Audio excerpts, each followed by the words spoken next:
wananchi wa hapa. Kutoka nyumbani kwa kuja shambani kuangalia shamba.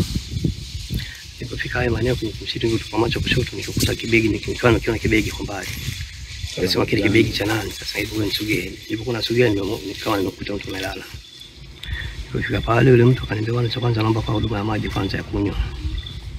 Nikaenda kumtafutia maji kwenye banda langu. Bahati nzuri inaonekana kwa siku 3 kuna mtu alikuja shambani, alikuwa anasafisha jirani. Kwa hiyo nilichukua ile maji nusu lita nikamletea kama kunywa. Nikamuuliza umetokea wapi? Akaniambia nimetoka Hanga. Sehemu gani? Mfano yake akakata, akasema hapana, natoka Hanga kati, jirani na ile makaburi yaliyotazamana na misheni. Nilipokuwa naendelea kumuuliza unaitwa nani au jirani zako nani, kiukweli maneno yalikuwa yatoki vizuri mdomoni kwake.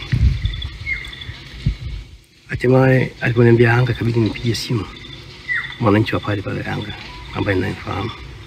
Nikaongea naye na akachukua jukumu, akaja alipomwangalia akamhoji, "Watu umetokea kwa nani?" Akasema nimetoka kwa kina Kamilusi nafikiri. Yule akastuka akasema, huyu ndio anaitafuta, huyu ni mtawa hifadha. Hebu ngoja nimpigie mwenyekiti wangu. Akampigia mwenyekiti wake wa kijiji cha Hanga, akampigia tena mtendaji na kitongoji wa Hanga, akampigia na mtendaji pia wa Hanga.